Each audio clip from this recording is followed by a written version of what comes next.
Hello, welcome to the channel. My name is Jared. Today we're going to do a video not actually working on a car, but we're actually going to make some stuff to help us do wheel alignments. So the last couple of years I've been getting my hands involved in some DIY alignments. You've probably seen some other videos on the channel where you can align the car for under $100 at home with some basic tools and supplies that you can get from a hardware store. Now I'm looking to step up the alignment and get a bit more ease of use and also get a bit more accuracy with it as well. So I've been looking at buying two things. One was the string alignment kit, which is like a frame which attaches onto the car. And the second one was also building some wheel stands, which actually gets the car off the ground and you can adjust the height and dial in the surface to be level across all four wheels. So in this episode, I'm going to show you how to make your own string alignment kit and your own stands, because for some reason these kits, which are just some sticks of metal and string, cost $900 from Whiteline and Tegua. And also the wheel stands, I couldn't find anything really under $1,000 that did the same job. So we're going to make a string alignment kit for probably around $200 to $300, and we're going to make the stands for around the same price, which is going to save us a bunch of money. For the first part of this video, I do apologize. I accidentally didn't have the mic turned on, so you're going to have to listen to some voiceover. Okay, without further ado, let's get started. So I'm going to show you how to assemble this kit first. So we've got a horizontal piece which you're going to slide these two junctions on. Then we grab our vertical pieces, which slide on vertically.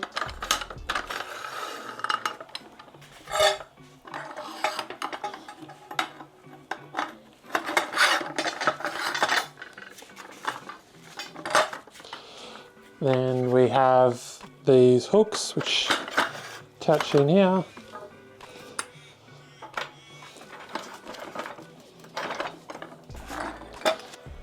And then we got this bar, which is actually made in two sections, which we just need to screw together like such.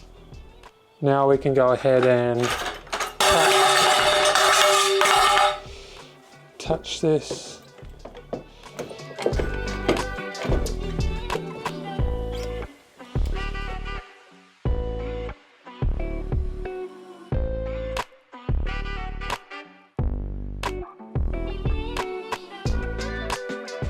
So now we've got the frame on there, we've got the hooks on the car. The last bit is to put the bar through the bottom. So it looks something like this. And then obviously we've got our grooves marked here for adjusting. For the string line, what I ended up buying was this speed line.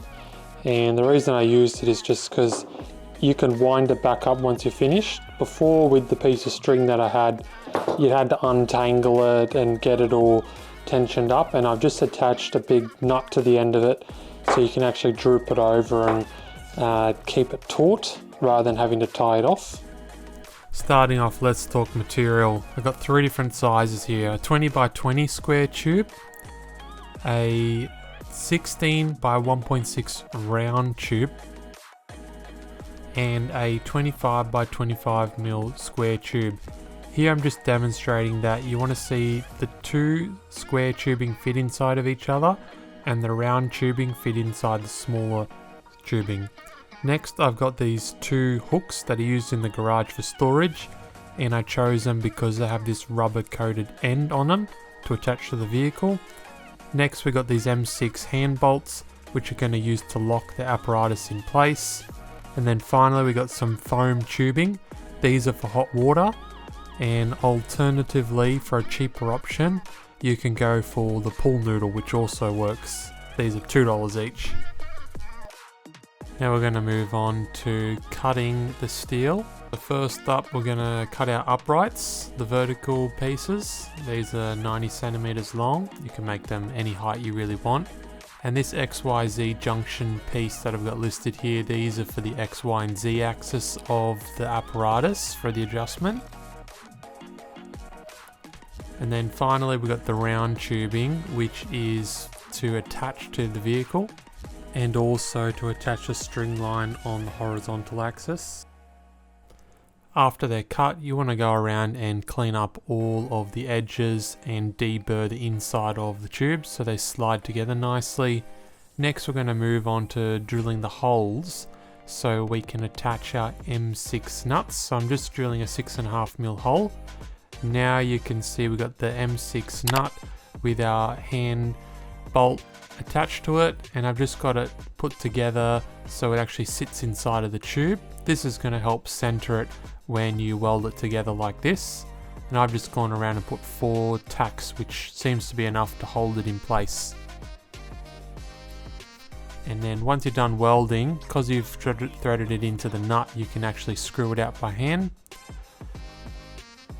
Now we're going to go attach some of those pieces we made up before to the bottom of the 90cm uprights that we made. Next I'm hammering down the round tube because we're going to try to fit inside those rubber coated storage hooks that I showed earlier. So we're just reducing the diameter there, so then when we weld this in, it's got less space that we need to fill in. It's up to you here how far you slide those hooks in, and it depends on what hooks you get as well. Obviously the further you slide them in, the shorter it's going to be. If you want to run a smaller tube, you can have this further out. It really depends on the vehicle and your situation. When you weld these up, if you weld them in opposite corners, it's going to help reduce the amount of warping from heat. Next we're going to move on to this XYZ junction, and here I'm just showing how you want to put the handles in opposing directions. That's going to help with adjustment, because if you have the handles on the same side, they might touch each other and make it difficult to lock up.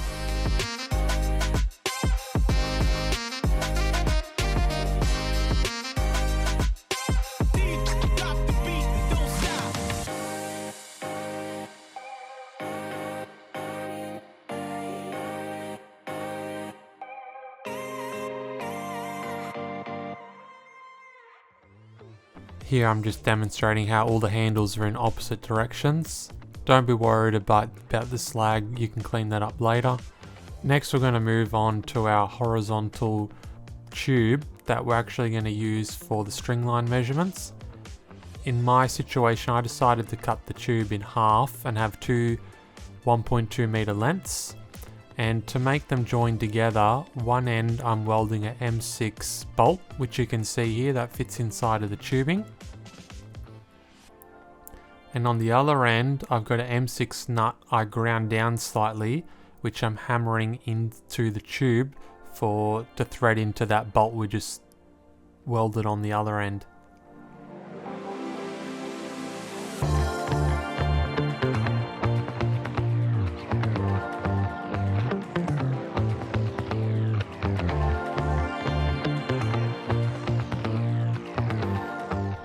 Once you've finished welding them up, you want to go and ground them down because they need to be able to slide through into the other piece of square tubing.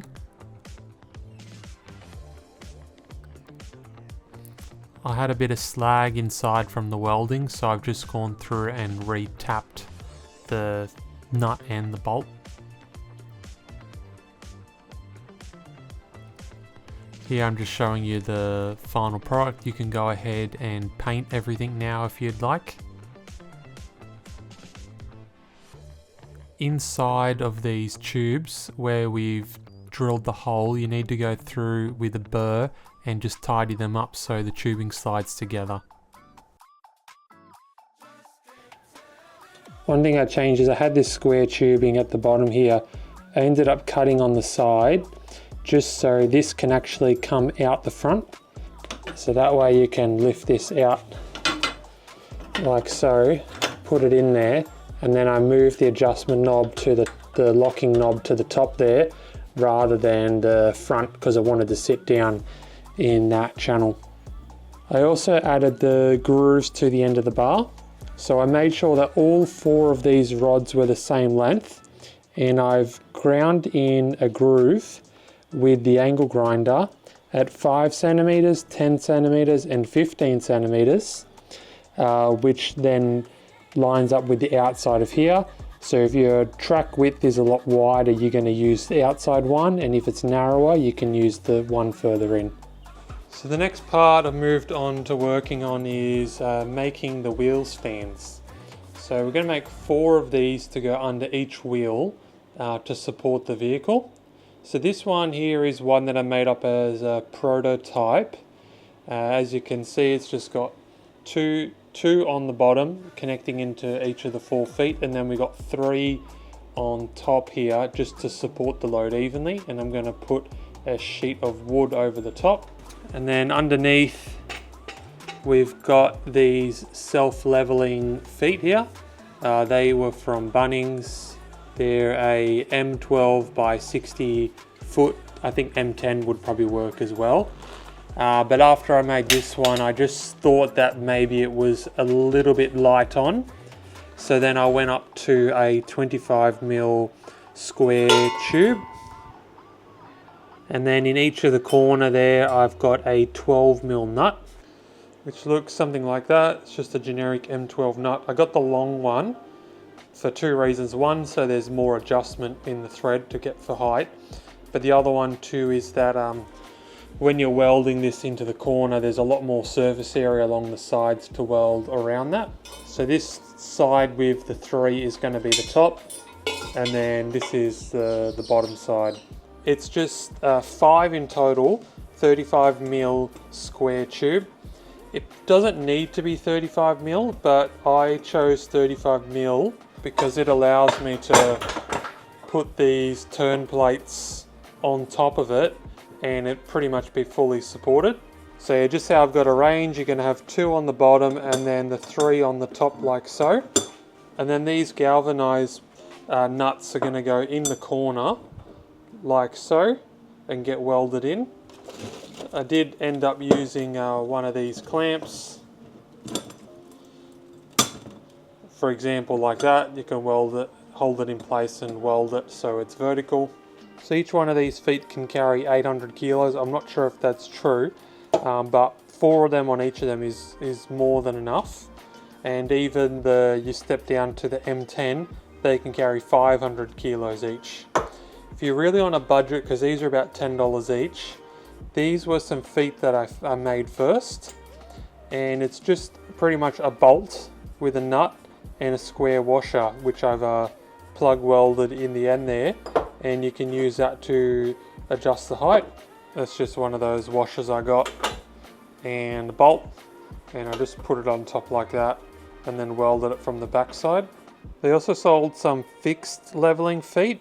As you can see, they don't have the sideways adjustment, but I found that because when I was welding these, sometimes when they welded, they got distorted slightly on an angle. So that it just helps leveling that feet out, as you can see on the ground when the vehicle's on there, because otherwise, you know, they can be exaggerated but slightly off like that, and you don't want to have it all wobbly.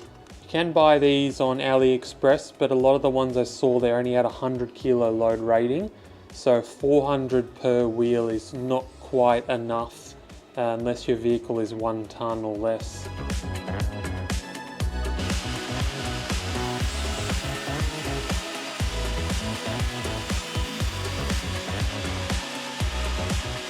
Next, we're going to attach that piece of plywood onto our stand using some self-tapping screws. This is the size of screw which I've got, which is meant for sheet metal steel, because we're going to be screwing it into the steel frame. That's about 25-30 mil long, and then we just need to make a recess in the top. So we're going to start off by doing a pilot hole through the timber into the steel. We're then going to use a countersunk bit so we can get the head of that screw below the timber.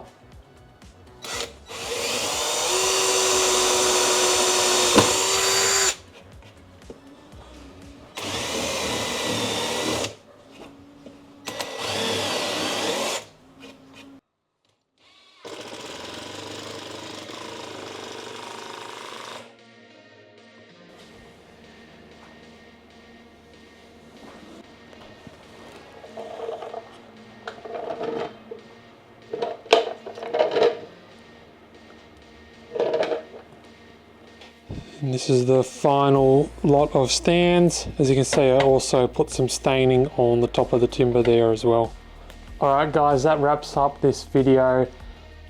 I didn't decide to actually show how to do the alignment in this video. I do already have one on the channel on how to do a string alignment.